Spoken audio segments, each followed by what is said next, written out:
बिस्मिल्लाहिर्रहमानिर्रहीम। अस्सलाम वालेकुम दोस्तों, आज की हमारी वीडियो का टॉपिक है सालम मिस्री की पहचान, सालम मिस्री का मिजाज, सालम मिस्री का इस्तेमाल और सालम मिस्री की मकदार खुराक। वीडियो शुरू करने से पहले हमारे चैनल को सब्सक्राइब करें और साथ ही बेल आइकॉन को दबा दें ताकि हमारी नई आने वाली वीडियो का नोटिफिकेशन आपको मिल सके। तो चलते हैं वीडियो की जानिब। सालम मिस्री की पहचान। सालम मिस्री के पौधे को जब फूल लगते हैं तो 1 से 2 फुट ऊंचे होते हैं। पत्ते जड़ के नज़दीक से निकलते हैं और बरछी की नोक की शक्ल के होते हैं और 2 से 5 इंच लंबे होते हैं। फूल 2 से 3 इंच लंबे गुलाबी रंग के शाखों के सिरे पर बहुत इकट्ठे लगते हैं। जड़ हाथ के नीचे की तरफ इसको सालब पंजा कहते हैं या बिल्कुल गोल, जिसको सालम मिस्री कहते हैं।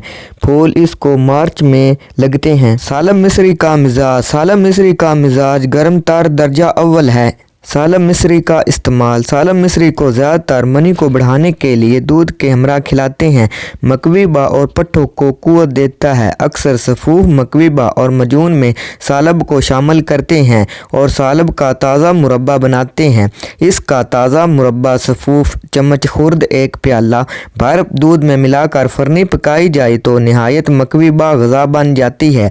सालब की शाख और पत्तों को तेल में पकाकर लगाना बा के लिए फ़ायदेमंद है। ये फालज, लकवा और बलगम में बहुत ही ज़्यादा मुफीद है। मकदार खुराक। सालम मिस्री को आप 3 से 5 ग्राम की मकदार में इस्तेमाल कर सकते हैं।